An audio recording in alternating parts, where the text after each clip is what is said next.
Don't try to crash it if you don't belong there.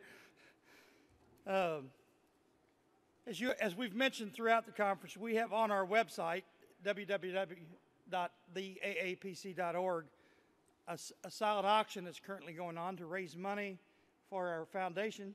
And we hope that you'll go take a look at the items we have offered there, which include some pretty exciting things, from wine, for those of you who didn't get enough to drink last night, to some exciting vacation stays at some lovely homes around the country.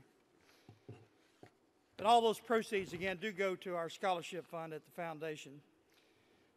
Another exciting announcement this morning, if you're a Pandora fan like many of us, they put up a special radio station for the AAPC, and it's got on it music that's taken from campaigns over the past 20 years. Now, this was compiled by consultants and former campaign staffers and managers, and it's got music from Bruce Springsteen to Toby Keith to Garth Brooks and more.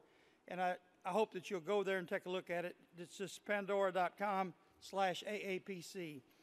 And I think we're going to have that link up also on our website.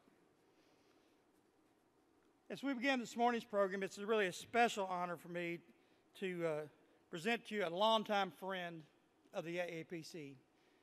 Jack Poor, we can never say thank you enough for all you've done to help us over the years. And we're delighted to have the Vice President of Marketing Insights for TVB here with us this morning to begin. Jack?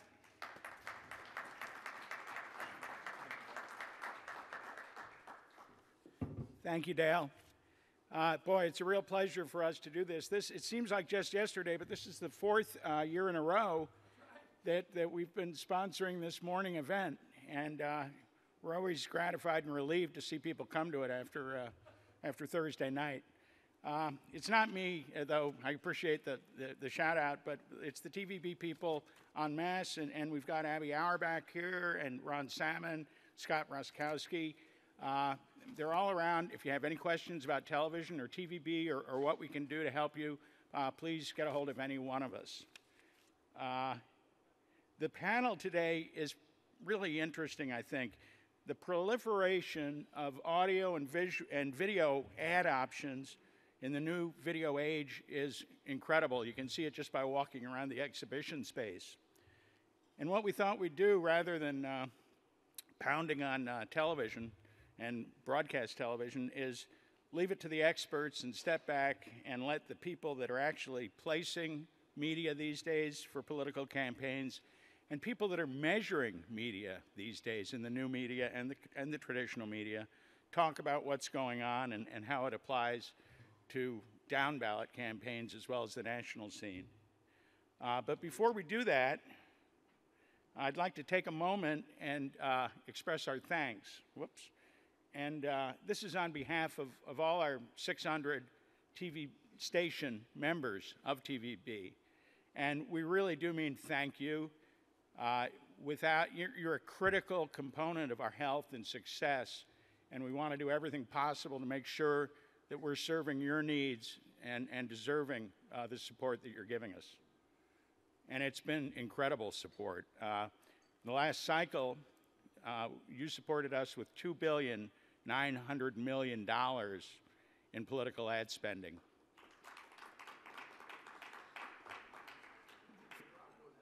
It continues to just go crazy. I mean, we thought in 2010, an off cycle being up 40% to $2.1 billion over the last presidential election, that we were seeing the top end.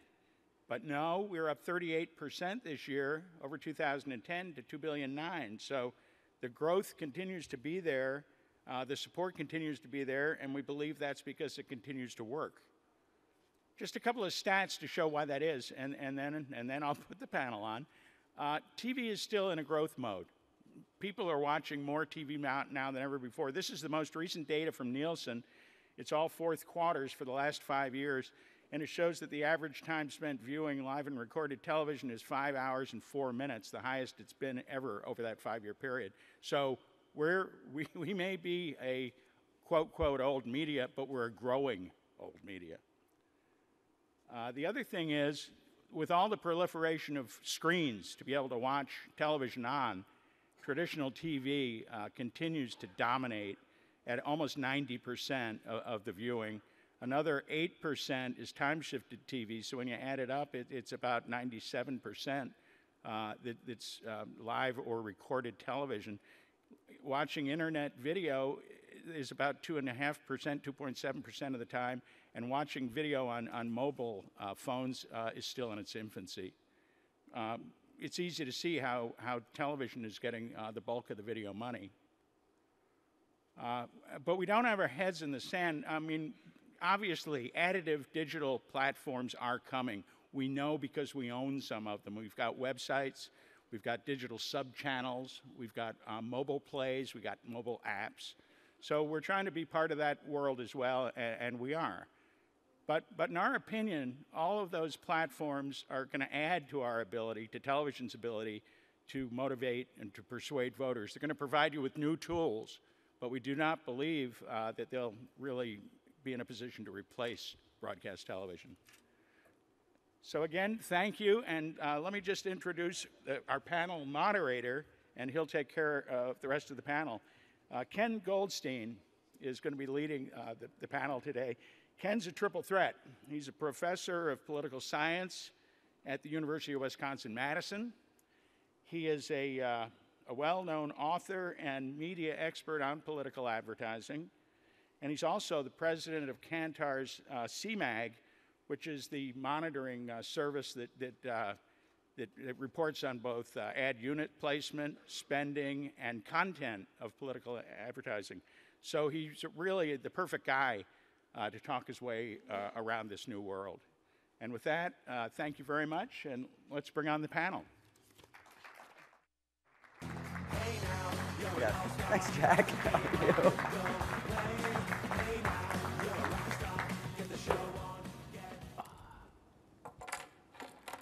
Well, good morning. Thank you to Jack for the kind words of introduction.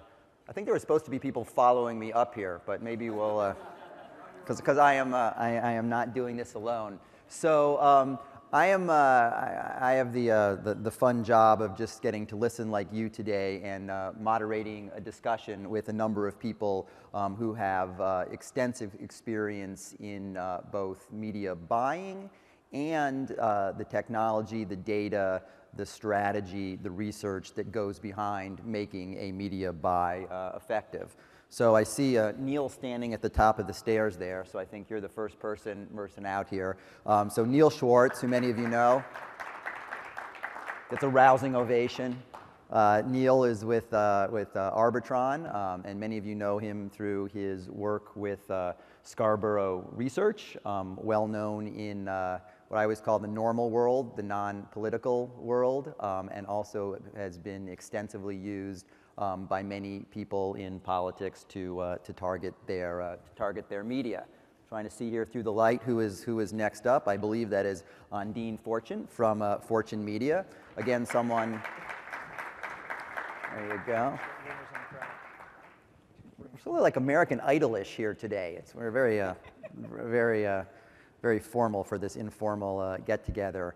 Undine has a tremendous amount of experience in media buying. She started her own company about 13 years ago in 2000, buys a wide variety of media. We're going to talk about cable today, and cable has become an increasing part of the mix. And Undine has done a lot of work in buying cable as well. And then there we go. There we see Kyle Roberts from the Smart Media Group. Give Kyle a rousing American Idol welcome here.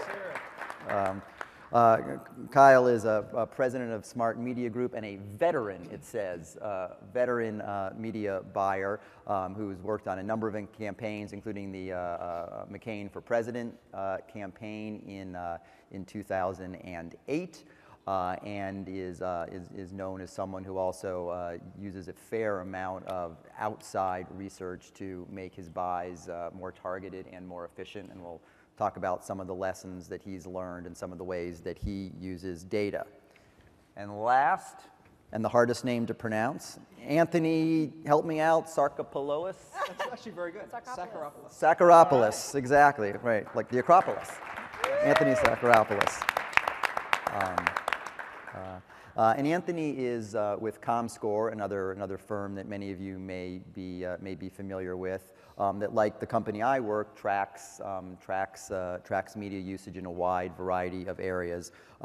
Anthony is not as much of a, which is I guess a good thing, as much of a political hack as the rest of us, and has a lot of experience in, again, what I would call the normal world, and also worked with the Boston Consulting Group, which obviously has does interesting and important work and has an interesting set of alums. So he's going to share his perspective on how the sorts of things he tracks and the data he's used can be useful for people in politics.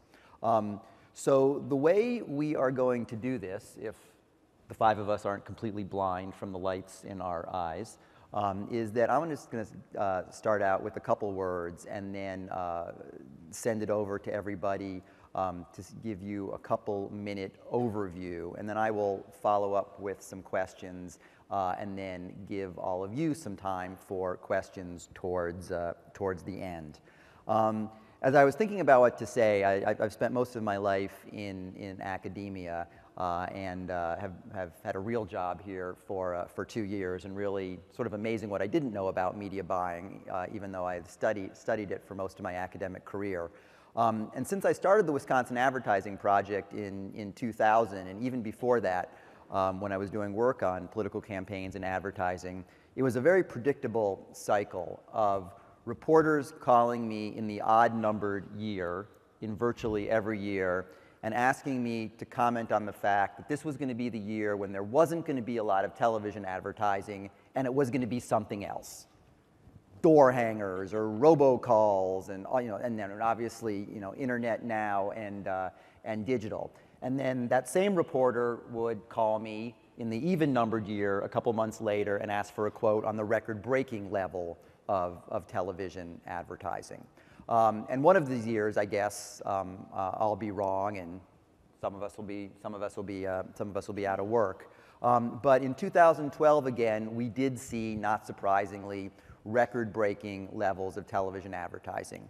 We tracked $3.2 billion on local broadcast advertising, with an additional over $600 million spent on cable. So $3.8 billion spent on television advertising from dog catcher to President of the United States in 2012.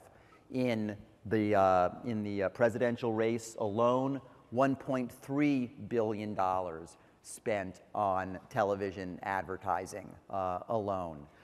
When you add up all the money that is raised and spent in politics, about 75% goes to advertising, and I have a pretty broad definition of advertising. That includes things like mail, which when I teach my undergraduates, I actually show them what that looks like, and includes newspapers, and I show them a newspaper as well, along with broadcast television, cable television, radio, etc. But the majority of that goes to television, with about, when you add it all up, about 50% of all the money raised and spent goes to television. Now, maybe I'll cause a little trouble here to get the discussion going, but I'm going to send it around to our panel. One of the reasons why political scientists have always found it hard to find campaign effects is, in most competitive campaigns, the advertising buy, the advertising competence, the advertising quality tends to be pretty equal. We just came out of a presidential election where there was separation. There was more inequalities in the flow of information than many people expected. And there are various reasons for that. But one of the very interesting things that has come out of that is, even though, and thankfully for my career, television advertising is like catnip for reporters and like catnip for people who follow politics, there has been an intense focus, both by the winners and the losers, on what went right and what went wrong in media buying in the presidential race, especially. So we obviously have a timely topic. We have a terrific bunch of people. So I want to quickly go around the room here to get some quick thoughts on 30,000-foot view and lessons learned from 2012. And I'll turn it over to Undine first. Good morning. It's great to see everybody here.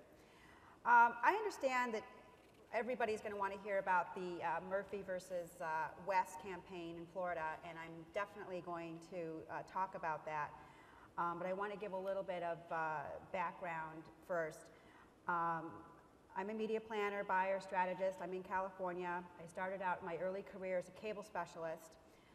Did a lot of work, a lot of gubernatorial races, Gray Davis, our mayor, Antonio Villaraigosa, Paul Wellstone. So I learned early on that media planning was a huge part of what we need to do to execute our buys. I've always found it fascinating that the typical political buy consists of four things: heavy broadcast news, virtually no prime on broadcast, under-delivery to cable, and most recently, a poorly integrated online strategy. This is a prototype that I fought against my entire career. It's a buy that focuses on the cheapest way to reach people, opposed to the best way to reach a targeted group of voters. It's a wonder anyone has gotten elected this way, in my opinion. Thank God for grassroots. In the Florida 18 Murphy versus West, that prototype would have ensured his defeat, absolutely. I was given the opportunity to work the way we work, and and I'm going to talk a little bit more about that in a few minutes. But I really haven't seen a lot of change in that prototype, though viewing habits, and more importantly, where and how to reach our persuadables have, until this last cycle, when all of a sudden there was this huge awareness that not only do you have to create ads that will speak to voters, but that you have to create a media plan and ultimately execute that plan that will reach those voters.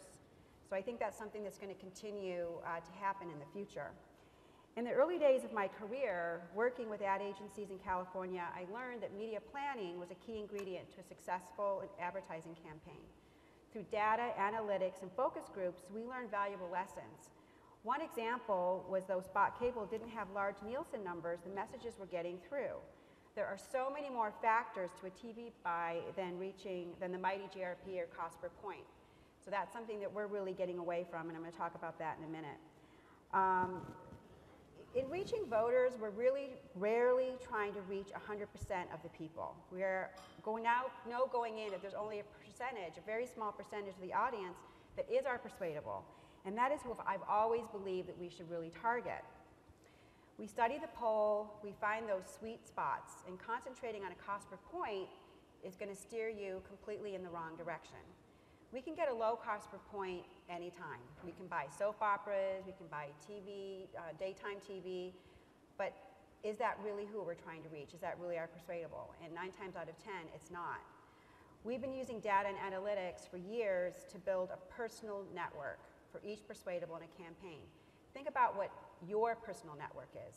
For me, you can find me watching Smash, The Following, Body of Proof, Covert Affairs, Mad Men, Person of Interest, The Americans, and anything on food or home and garden. I get my news by reading 2 papers a day, updates online, and I listen to 3 radio stations. You can find me, but most campaigns don't. In the Patrick Murphy Florida campaign against Allen West, we were really allowed to work this philosophy. The campaign gave us free reign to do all the media planning and the buying, and we got away from the 1,000 points a week philosophy. We really looked at doing more 500 points to the right people. We were outspent 2 to 1 on TV, and overall 4 to 1 for the overall campaign. We placed very early. We placed in the summer, and we placed right up to the last weeks. We concentrated on programming that through our own research and data mining that we targeted our persuadables who would likely be watching.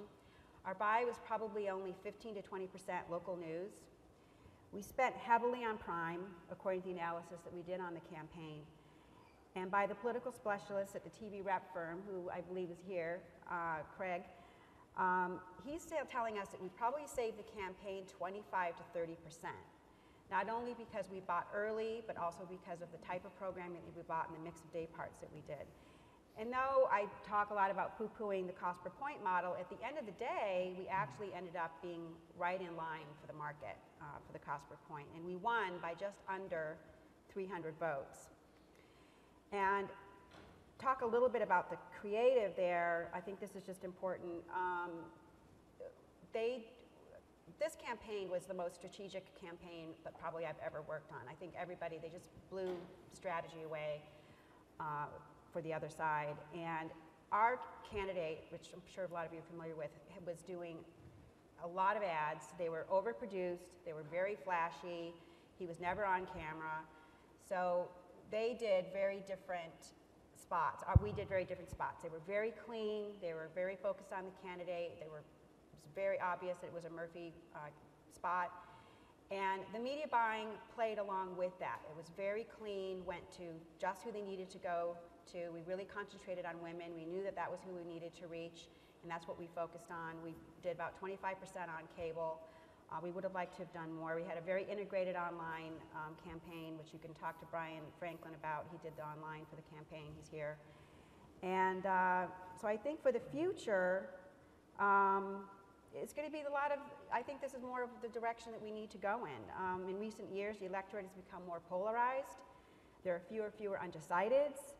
So now there seems to be some wake-up call for campaigns to actually use the metrics that have been available. So I see news as a major piece of the buy is over, except for primaries. Our young people are getting their news online, so we need to focus on that. DVRs are not killing commercials. In fact, according to the latest Nielsen research, DVR viewers are watching more Prime, and they're viewing 50% of the commercials. So, and we only have 40% of people with DVRs in the first place. So that whole concept is crap.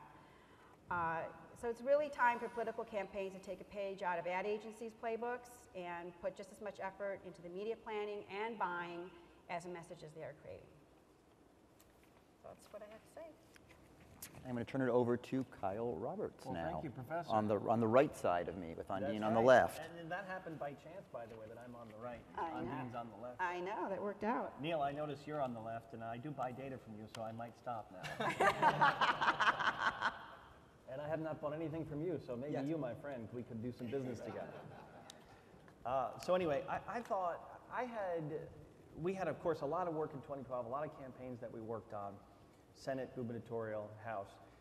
But I also did the 2008 media buy for McCain, and I was not heavily involved in the Romney media buy operation, but I thought for today's discussion, I would just share some of my observations between 2008 and 2012. And when I sat down and thought about speaking this morning, I thought, okay, well, what was going on in 2008 and what was going on in 2012, and what are the possible connection points there where we could identify some trends, and I could share that with everyone this morning. And when I sat down and thought about this, I really came up with 6 bullets. And I'll run through each one quickly, and then I'll just do a couple of sub-points on each bullet. I see we're down on time here a little, so I'm going to go fairly quickly. The first big thing that we saw, of course, in 2012 was data integration. That's bullet number 1. From data integration, the second thing that we really saw was an increase in targeting and personalization of message. That's really something between the media buyers and the creative firms, where media buyers were much more able this time to produce better analysis of the audience, feed that to creative people so that messaging could be tailored better. I think that definitely happened in 2012. The next piece, the next bullet I think that's very important is multi-screen technology. Now this is an emerging thing. Today is April 5th. On April 3rd, 2010, the iPad was first introduced to the public. It's a device that is 3 years old. And since then, we've seen the Google Nexus, we've seen Amazon Kindle, and we really don't understand how consumers are using these devices, and we really need better systems to measure how they're using these devices. I know that's something that Anthony will talk about in a minute, but multi-screen technology is a trend that really just did not exist in 2008. The next piece is measurement. It's very, very important, and it's really something that is a big challenge to the media buying community. And when I say measurement, what I mean is an integrated system to look at or to measure ratings across all platforms. It's something that we're really struggling with. You know, I met with Nielsen the other day, and they're measuring these things. They can tell me that in the DC market, and in the 5 o'clock day part, there are 2 rating points that are 100% dedicated to streaming video. People are watching on tablets. They know it. The problem is for us on the measurement side is we don't really have a platform to execute all that information and to really analyze it clearly and put it into a single platform and say, okay, we know across all these screens, we're going to get this much audience. We really don't have that yet. So that's a big deal for us. It was a big deal in 08, and it's still a big deal in 2012, and I think in 2014 and 2016 is something we're really going to have to focus on. The next major trend really is, of course, population and voter trends. I'm sure you guys were here yesterday. I wasn't at many of the sessions yesterday, but I'm sure you heard the statistics. The white vote was 88% in the 1970s. It was 72% in 2012. Hispanics made up 2% of the electorate in the 1980s, and they were 10% in 2012. African American vote increased from 10% in the early 2000s to 13% in 2012. So it's not only, of course, the demographics and the makeup of the electorate are changing, but another big trend was that a lot of the pollsters and a lot of the pundits really got that balance of what the electorate was going to look like wrong. So that's something moving forward that is very, very important for us as media buyers to look at. I want to make one more point about the trends. If you just look at Florida, Romney loses Florida by 75,000 votes. Pretty close election. If you look just at Miami-Dade County, Romney only got 38% of the vote in Miami-Dade County. McCain got 41. Bush got 48. Had Romney just performed a little bit better in Miami-Dade, he would have won Florida. If you think about that, and then you look at what his overall Hispanic buy was, which will tie into something that you said earlier, there is a lot of attention being paid to exactly how the buy was executed. If you look at that, Romney and Obama almost spent the same amount of money on Hispanic advertising.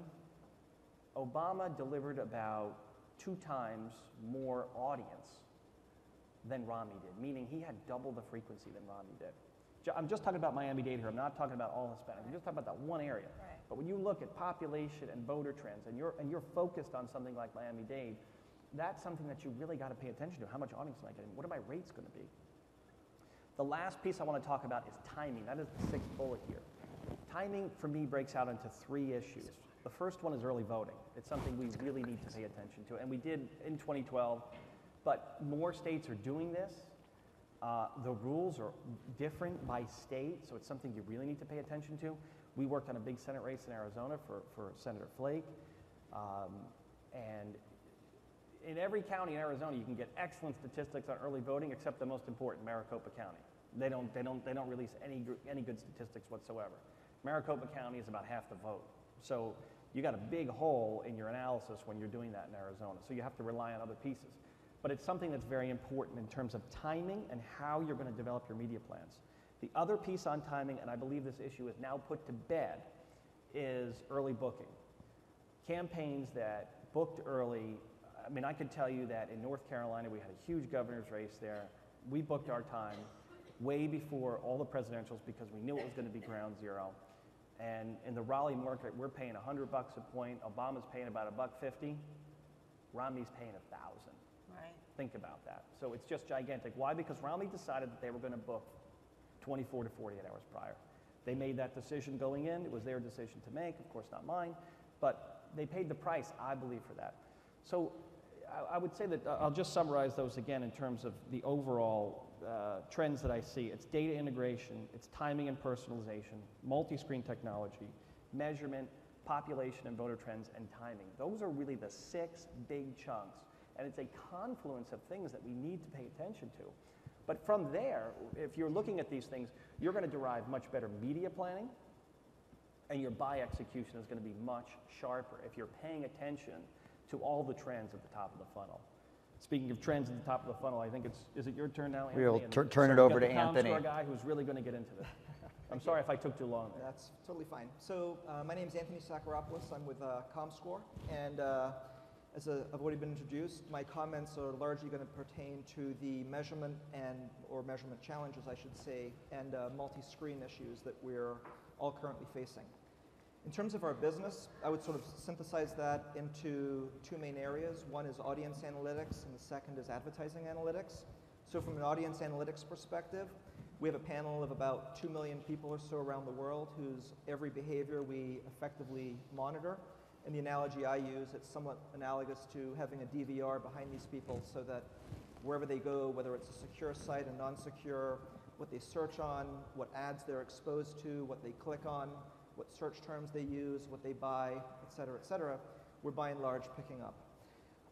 And we put out a lot of information in terms of who's visiting which website, what are their engagement, their demographics, their interests, time spent, and so on. Over on the advertising analytics side, I'd say about half my custom business is evaluating the ROI or the effectiveness of advertising. The advertising could be to generate awareness, to reach constituents. It could be to generate a visit to an online site. It could be for a donation, a mortgage application, a credit card application. It could be for an offline purchase. Whatever it is, we're able to measure that through a variety of techniques. And as I said, it constitutes about half our business. With respect to today's topics, a lot of my comments pertain to our existing capabilities, which again are these 2 million people around the world whose every behavior we effectively monitor irrespective of platform. And we've recently augmented that with a partnership on the TV side with AT&T. So we have about 5 million or so raw set-top boxes from AT&T Uverse, as well as certain other providers across the US. And through various techniques, we're able to stitch together what I think has been a major issue across the industry, which is, what's my unduplicated reach? So what I'm getting at is, from a sort of a key themes, there's sort of three that we see. Number one, and this may be surprising from a quote-unquote internet person, but TV is still king. Any way you cut it, TV still continues to dominate from a time spent or an average monthly duration standpoint. Some of the most recent data that we've seen indicates that TV engagement is about 90-odd% on a duration basis versus online video, and so on. Number two, we all live in a multi-platform world. Were this a typical workday, our data indicates that the number one device during the morning is our smartphones, mobile devices. During the workday, PCs tend to peak. And during the evening hours, it's a tablet world. They are the number one device now that's used across the US during the evening hours. And what that begets are new measurement techniques. I don't want to open up the Pandora's box of cookie deletion and whatnot, but from a web analytics perspective, as I think many of you know, even if you were just to analyze visitation to your own website, that's a challenge in and of itself, with people deleting cookies or not accepting cookies and whatnot, that can lead to sharply inflated unique visitor or person counts, even just on the PC platform. And now you think about extending that question across, okay, how do we then pull in PC usage at home, at work, on a smartphone, on a tablet, or activity that occurs outside of the household, and all of a sudden the problems literally multiply. So it's our perspective that new measurement techniques are used. And where we are today is we've recently released a cross-platform project that incorporates not just the current deduplication across video, across mobile, and across PC, but also through a relatively innovative technique where we're basically leveraging static IPs and static cookies at a household level. We're now able to stitch together individuals across devices, including TVs, mobile, tablets, and PCs, irrespective of where they are, in order to be able to provide those important GRPs and TRPs that are used either for planning purposes or for campaign purposes. And it's sort of our opinion, if you will, that it's the lack of those consistent metrics, again, extending the TV definitions that have been in place for decades now, that I think are somewhat holding holding us back as advertising continues to proliferate from these different channels that, oh, by the way, the consumers and the constituents and whatnot that you're trying to reach are using. A lot of my comments, just from a source standpoint, come from a lot of the work we've done with Arbitron on ESPN. You may have heard about a 5-screen initiative that Arbitron and ComScore together are working with ESPN on, as well as a lot of the work that we did with NBC last summer during the London Olympics, where we analyzed a lot of the, what I would call Olympic enthusiasts' cross-platform behaviors. Excellent. Great, thank you. Turn it over to Neil, Mr. Scarborough. Thank you very much. I appreciate the AAPC for inviting me. Thank you for TVB for hosting this panel. I'm kind of an outlier. I work for Arbitron. For those of you who don't know, we measure radio throughout the United States. So here I am, a advocate for radio sitting on a TV panel, but just wanted to give you a little background. Arbitron works with a number of clients across radio, TV, cable, out-of-home, agencies and advertisers throughout the United States. We also have a new subsidiary called Arbitron Mobile, where we're looking at audiences and analytics with mobile panels in Europe, Asia, Australia, and the United States. So that's kind of what Arbitron does. We also have advanced technology in media measurement called the PPM. The Portable People Meter was launched in early 2007. We're in 48 of the top 100 markets in the United States right now, which represents about a little north of 50% of the population of the United States. And the PPM is a passive meter that acts like the human ear. It picks up encoded signals from radio, TV, anything that you can hear, the PPM will pick up as long as that signal is encoded. And that's one of the technologies that we have out in the marketplace. And hopefully, if there's time, we can talk a little bit how that can apply to measurement, some of the issues that Kyle brought up and Anthony brought up as well. The other thing I do is work for Scarborough. Scarborough is 50% owned by Arbitron and Nielsen. I've been with both companies for 9 years now. Scarborough is a consumer market study that's done on an annual basis.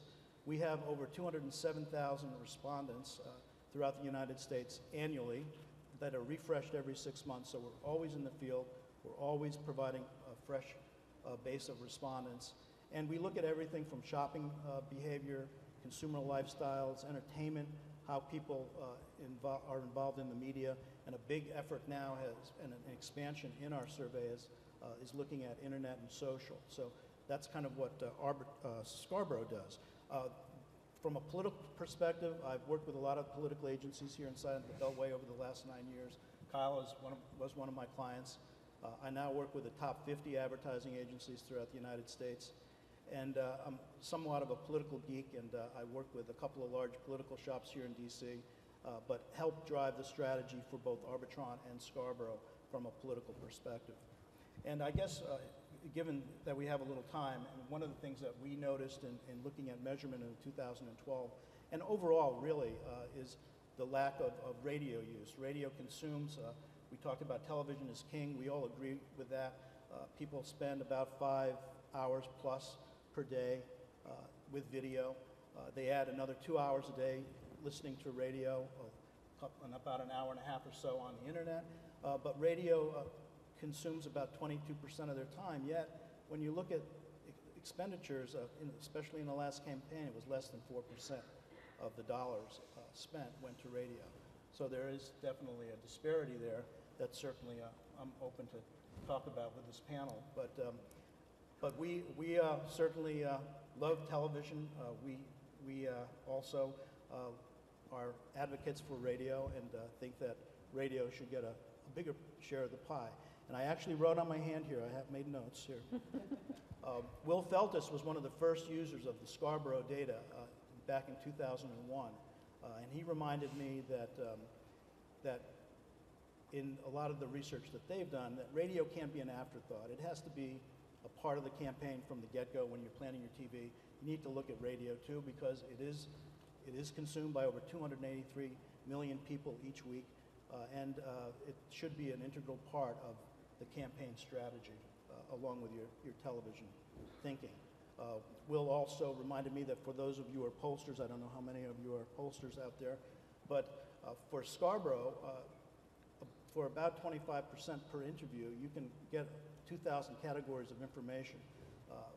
And it's a great way to help direct your campaign, not only from the ground where you can look at what people do in a particular market. We measure 77 large markets plus another 40 smaller markets, but you can really develop your ground strategy, your media strategy, and a number of other things you may be looking at. So for those of you who are pollsters, you should definitely talk to me. For research, just going to drive you to a website that a page that we set up for you, arbitron.com/AAPC. You can see all the most current studies, including the infinite dial study, where we look in conjunction, Arbitron and Edison Research, look at all platform consumption in the United States with a panel of over 2,000 people. It was just released, the 21st annual was released on Tuesday, and that's available at that website, and it covers media consumption across all categories, so please feel free to take a look at that.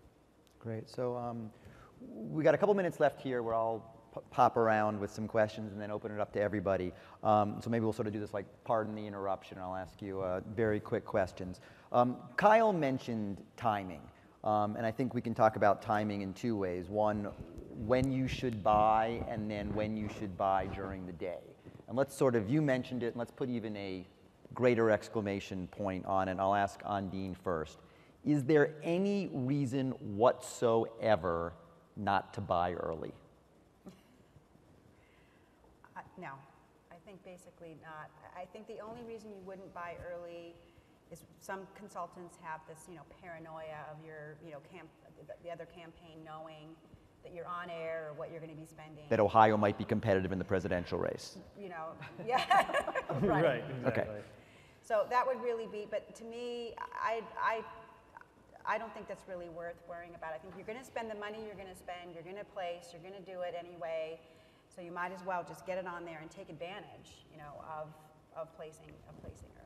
Any reason whatsoever not to buy early. Right. I mean, this is a dollar-driven business, right? I mean, the first thing that you get is your budget, and if you want your budget to go as far as you can, you got to book early.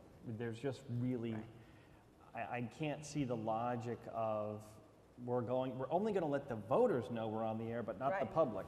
Right. Now, what you're buying early isn't necessarily going to clear at that price, but some or much will, and you'll also have a chance to put some more money behind it to get it to clear, correct? Yeah. Exactly. I mean, that process works perfectly with the stations. Right. Okay. So when we talk about buying during the day, and you made a very strong argument for buying prime time. Talk to me a little bit more about that.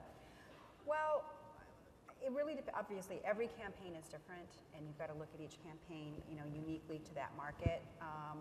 But we have found and there's just more and more information that's coming out as far as, local news is. It used to be, as I said before, local news was the cornerstone of every 50% of your buy. 50% of your buy. And we have just found through the data mining that we have done, and also different research has come out, Pew, Nielsen, Scarborough, everything will tell you, what people are really watching. So, and again, you get back to the electorate is getting smaller, and you're really targeting, a smaller amount of people. That we find that buying more in prime time, you're going to get a larger audience. You're going to get people that are, relaxed, they're enjoying the program, they're watching all of the program. We had a situation, again with the Murphy campaign where, they were a little nervous because we were buying very light on news. And one day though, the campaign, the general consultant called me and he goes, "Okay, I give up. I'm never having that conversation with you again. I just watched the new news and there was 5, 5 commercials back to back for political, and I didn't it was just completely packed." Great. So let me. So Kyle, I assume you would agree about prime time. Well, or, I look at it a little differently. Okay. So I think about media mix, and I think about, okay, I have a set amount of money, and I have a set amount of points I got to buy. And how many pieces of creative do I Why have do you to have a deliver? set amount of points you have to buy? Because I have a set amount of money. So, if I've got whatever market I'm in, whatever, it doesn't make a difference. If I'm in Louisville, Kentucky, and I've got 85,000 bucks, I know I'm going to get 1,000 points, right? So I'm going to look across the spectrum there. I'm going to see, okay, what messages am I going to deliver? Who's my demographic? And then how am I going to do that properly? I really don't. I think it's important to be objective about all the day parts. I know there's a lot of talk about news, and we still think it's a pretty good spot for us. We're not dissing local news. We're really not. I mean, I think the strong thing about broadcast in this day and age, and you said it, it is king. There's no doubt about it. It's king. People want to know what's going on locally. When people are searching on a mobile device, what are they doing most of the time? They're looking around locally. I mean, what do I do? Most of the behavior is local. This is the power of television still, and this is why television will not die, and this is why Warren Buffett is buying local newspapers right now, because local is king. People want to know what's going on there. So to me, that says that you have to look across the spectrum, you have to look at all these different programmings, and you have to come up with the right mix that's going to fit the demographic and the budget. Is that specific enough for you? Sure. I'm just going to sort of pop around quickly. Sorry. So Anthony, you mentioned 2 million panel members worldwide. How many in Cedar Rapids? So as much, So what I people in this room don't care about the world. Absolutely. So 2 million people worldwide, 1 million in the US. What I neglected to mention is about 5 years ago, we embarked on an initiative called Unified Digital Measurement. And in English, all that means is we asked our clients to put basically our tag on their pages, videos, and ads, such that today we have our cookie across, I would say, 99.9% of all North American PCs, probably 85% of all the developed world's PCs, PCs in the developed world. So what we do is we combine both data sources together. So it's a very important, I think, misconception that, everything's linked to this underlying panel, but we are getting a census level count as to we see about 1.5 trillion transactions a month, or data points, if you will, that we collect across our ComScore census network. And then thirdly, we've also expanded that vis-a-vis certain integrations with other data providers. I can't name any names, but they're the ones who've got 50, 80 million cookies and 200-300 data points, whether it's political affiliations, offline buying, demographics, car ownership, health conditions, and whatnot. Okay, so let me interrupt you there, but what of those variables that are on there would be of interest to an Ondine or a Kyle, which is something on your party ID or your predispositions and something on your turnout? Party affiliation, points of view, interests, and whatnot. Some of those are, it depends on the provider. What I'm getting at is some of those are behaviorally derived. In other words, we've seen you visit XYZ sites, therefore we're going to tag you as having this particular view or that particular affiliation. Others could come from voter records and whatnot. So it really depends on the provider. What I'm trying to get at though is it's not our data is not solely sourced from these 1 million people in the US. It comes from tens of millions of underlying sources across the US. But on those million people, you have some political variables on each of them, or on a large proportion of them. On far more than that, because again, what we're doing is we're leveraging the data that comes from these other cookie pools and whatnot. We're using our panel to calibrate that data, so we're not just simply blindly ingesting it in. And what I'm getting at is they're very material skews as to whether it's a demographic skew, an auto ownership skew, a household income, or whatever you want between these various providers. And what we do is we use our panel because we know full well what the underlying data are from either a demographic standpoint, an online spending standpoint, what credit cards they have, accounts, et cetera, and we use it to simply calibrate. So we're ingesting this data, we're calibrating it, and then we're leveraging it on a much, much wider scale than the 1 million. Okay. Neil, tell me a little bit more about what the political data you have on Scarborough is, and what your ability to, people talk about national data a lot, but what concerns most of the people in this room is market-based data, and how many markets you're representative in, and what's the political data you have in those markets. Sure. In every market, we ask the political questions. First of all, are the people registered or not? Now, they answer this in a booklet form, so there's less interview bias when we ask some of the political questions. We ask them if they're Democrat, Republican, or independent, or whether they're independent and lean towards Republican or independent and lean towards Democrat. And then we have people who are apathetic completely. So that breaks out in each overall in the total U.S. is we look at about 207,000 respondents, 173,000 of them are registered, and it breaks out to 32% say they're Democrat, 27% Republican, 11% independent, 20% swing, meaning independent that leans each way. So I'm going to interrupt you, but just sort of the key point, and I think we want to make is, I'm sure, Kyle and Undine and I have people coming to see me all the time talking about national data. Right. And That's exactly right. we're in this world where everyone's talking about big data and all this research, and your ability to use actionable data depends it being on the local market level. So I certainly have a couple more questions I'd love to ask the panel, but if I could see a hand, I think I'm gonna have to go like this to actually see a hand. Happy to take a couple questions. Lisa? I think you have someone running to you with a microphone desperately. There we go. As we address the changing demographics and also multi-screen use, and also the niche that we're talking about, whether it's young people, Latinos, African Americans, what I'm curious for Kyle and Undine to talk about is why are media buys still placed on adults 35 plus then? And do you see that changing?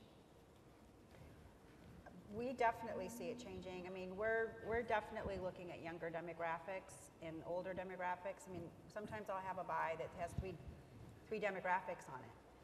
So it really depends. I mean, obviously, if we're going for, we can be going for women, 25 to 49. We'll do, lots of cable, or we have kids. We're trying to get also same thing.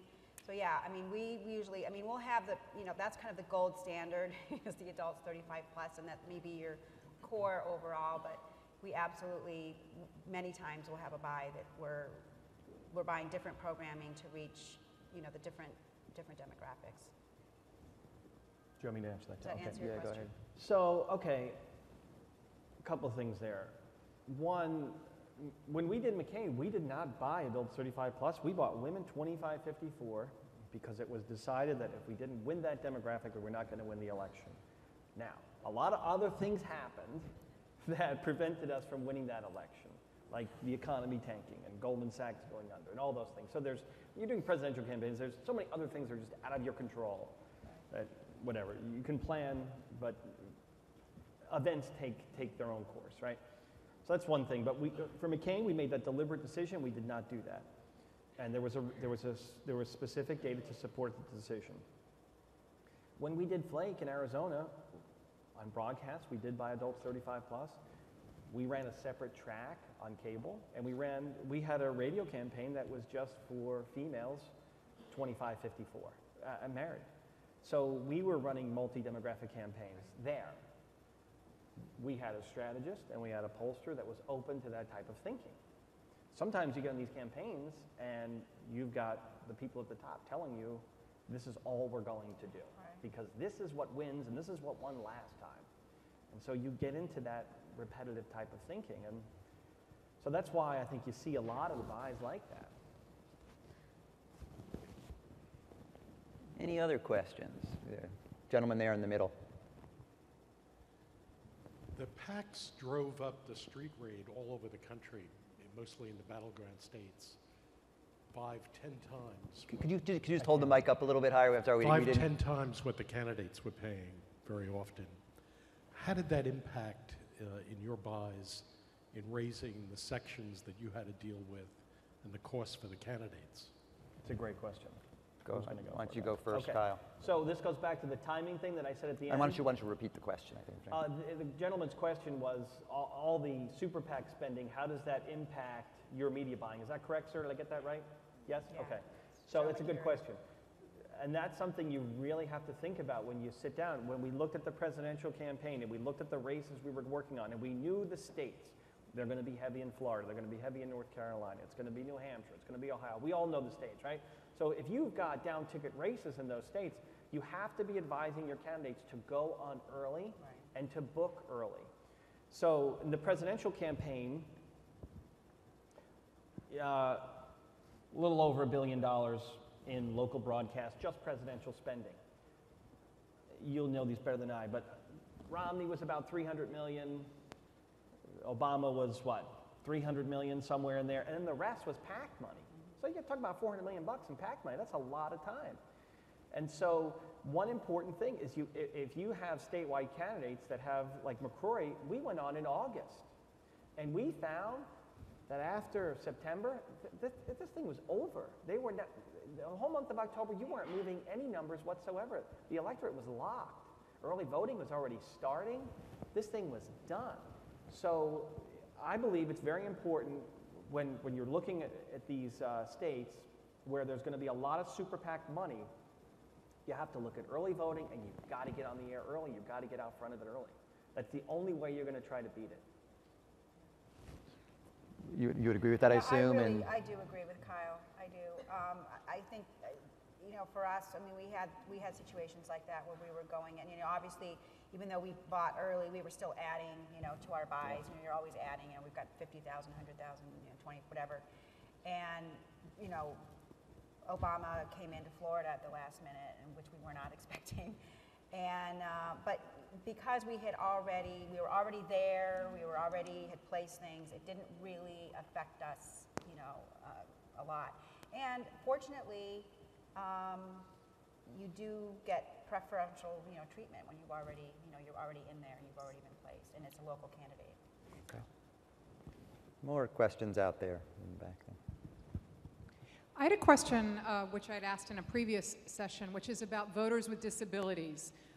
People talk so much about Hispanics and African Americans, yet 20% of Americans, according to the census, have disabilities, and they haven't been targeted as a group. So using the data that's available at your fingertips, looking towards the future election, how would you go about trying to target voters with disabilities? Well, maybe I'll take a first crack at that and then send to some people. I think, you know, in some ways this is the wrong panel to ask that this is a panel that executes. And so it will take candidates and strategists and campaign managers realizing that demographic group exists and realizing that they want to target it. Once that message is sent, then the people who, you know, the arbitrons and the ComScores who slice and dice everything from how much cat food people are buying to all their demographics will add that as a demographic. That's very interesting to me. I am aware of very few surveys where, you know, do you have some sort of disability? Do you have a member of your family with a disability? Is a crosstab on the survey. And Excuse me. Bless you. Bless your microphone. that was the high point of this. Wake up, everybody. And now I'm deaf.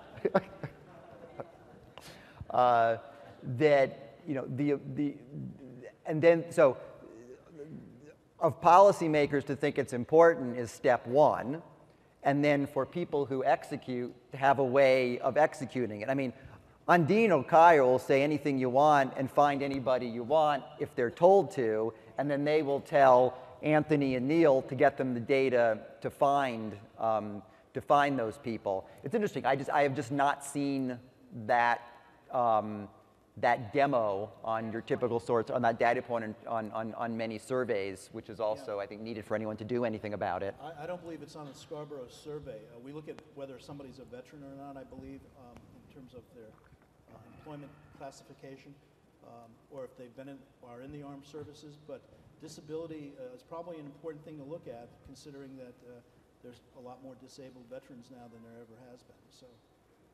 And similar to Neil, we don't proactively collect that information. Clearly we can. We can find out, you know, where do people with disabilities tend to, you know, which sites they tend to frequent, to visit, et cetera, et cetera. but it's certainly conceivable across especially our advertising network clients that have upwards of thousands of discrete, targetable segments, that there could be one.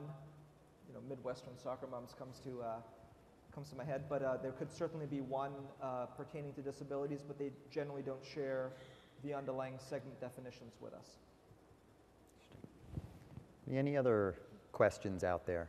The only thing I would say to that is I know that all the spots are closed captioned, and I just don't know that handicapped persons are excluded. I mean, we're in the business of mass media. Right.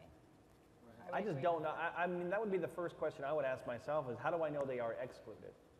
Right. Right. So, Right. Perhaps not targeted, but clearly not excluded. Yes. Right. Absolutely. Hi. In digital, this audience targeting that you guys talked about and the buying, a lot of it's done in real time. Do you see the timing issue that Kyle brought up as shifting as more and more of that is bought in real time? You're asking if online should be bought earlier also? Is that what you're asking? I guess I'm asking if the timing issues with television, if the pendulum shifts, because more and more of it is about audience targeting, and more and more, if more and more of that becomes real-time viable. So I'm not sure we understand. So the reason why you buy early is it gives you the best chance of getting the most on the air, for landing the most punches for the fewer amount of dollars. You can still change. You can change. You're not paying it, and two, you're not giving them the content. I mean, you may order the ad 5 months before. You may be shipping them the spot 10 minutes before it airs. Yeah. And that is a mass buy, more on a TRP type buy, whereas part of what has been discussed is the importance of a lot of these cookie segments and so forth in digital is more of that micro-targeting than going to impact the television buy and the television notion of the buy. Yeah, that's an interesting point. I think I understand what you're saying, which is, if this is all going to happen in real time, how can you book it all early? Is that what you're saying? Yeah, basically. Okay. And will it change the importance of that timing it does. issue? And it does, and it's an interesting point you make. Like with Hulu, where we were doing George Allen in Virginia, and when we wanted to come in and buy inventory, we couldn't get anything. We were completely excluded. And you made the point, which was very good, I thought. You get the preference when you're a candidate, right? Right. But not on IP-based purchasing. Right. Hulu does not have to offer equal access. Right. So their inventory sold, their inventory sold. Right. The Drudge Report, if they're sold out, they're sold out. That's it. So even though the real-time portion of your question, though, more relates to creative changes and effectiveness of advertising. It does not really relate to the tactical part of the targeting, which is what we're talking about. Did I make that distinction clear enough there? Okay. Any other questions? Thanks. We all understand that GRPs and the broadcast delivers GRPs. But part of the problem as media consultants is always trying to figure out how the effectiveness of cable, as far as GRPs and building up points for that, also for radio. What is coming across to better measure the impact of both cable when you're buying cable and also radio, if you can address that? So why don't we have like a minute each. Maybe we'll go Kyle on Dean from the media buyer perspective, and then give you a technical measurement perspective from Neil and Anthony. Sorry. Who's going first? You. Oh, sorry. Okay. So on that one, the cable and the broadcast is easy to integrate that. Nielsen has the tools to do it. That's not challenging whatsoever anymore. But I think the other part of your question really is, how do you get tablets and mobile all integrated into that? Yes. Still an open question, and that's a big one, and it needs to get solved, and I think it's going to take a long time to solve it. I think the best thing that's going on in the industry right now is you have RenTrack, which is a disruptive technology to Nielsen. It's really causing Nielsen to up their game, which I think is really good for us. but there has to be a lot more disturbance underneath in the measurement world before we're going to get to an integrated rating, which is where we really want to be. And not just a challenge in politics. I mean, that's everywhere. That's everybody. That's not just us. That's everywhere. Would you like to jump in on that quickly? No, I mean, Kyle's right. I mean, the cable portion, I mean, you can have different demographics sometimes. Like, you know, we said we have 2 different tracks, but yeah, they marry actually very well, you know, together. And radio, you're asking about radio ratings? Correct. Yeah. I mean, radio's really, it's a frequency medium. I mean, they do have ratings, and sometimes they're not rated. So we really just look at it more from a frequency, you know, standpoint. That's just how we buy it. Radio can be a reach vehicle as well, Yeah. depending on how you choose formats. But with radio, there's a lot of ways to look at reach and frequency. We produce software that allows you to do that. So when you're planning your buy, you can take a look at what your reach and frequency is going to be based on the allotment that you have for radio. But there's always, you know, there's a point where you're going to have too much frequency and not enough reach. There's a balance there, but you can certainly use that tool to maximize the effectiveness of your campaign by using reach and frequency in a smart and calculated way. So we've worked with the industry bodies about a year ago. You may have heard of the 3MS initiative with the IAB, the 4As, and the MRC to come up with definitions as to what a viewable impression is. Technically, it's 50% of the pixels in the browser's viewport for at least 1 second. We've extended that definition across mobile, tablets, and obviously PCs. The challenge for us now as we look to extend that to TV and online video is what constitutes a video view. Is it, and I've heard diametrically opposite or opinions on both ends of the spectrum. Is it the millisecond that video is served, irrespective of whether it's viewable by someone or whether someone immediately scrolls down? Or is it that that video has to be at least 50% of the video player and the viewport for 100% completion, or somewhere in the middle? So what we're trying to do, and again, we're not in the ratings industry. We take the ratings guidelines and standards and whatnot. We execute against that. My personal opinion is we should probably veer more to the TV model, which is more of an opportunity to see basis. So literally, as soon as that video, as long as it initiates and it's in the viewable area, if you will, of a particular browser window, akin to an ad that shows on a TV set, then we should be measuring that and counting that as a quote-unquote viewable impression in order to get standardization across GRPs and TRPs across platforms. So I would like to thank our panel, Anthony, Kyle, Undine, Neil. Thank you all for paying attention, and maybe we'll be back in 2 years to talk about record-breaking levels of television advertising again. So thank you very much.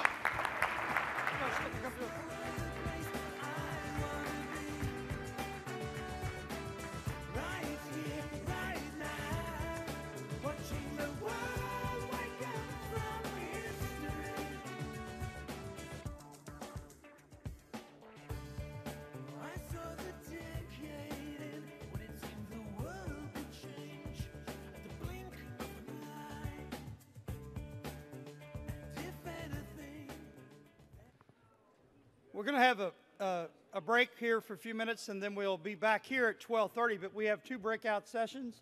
We hope that you'll participate in one of those, visit with our exhibitors. And I want to thank the TVB folks for their sponsorship of this panel. Thanks very much.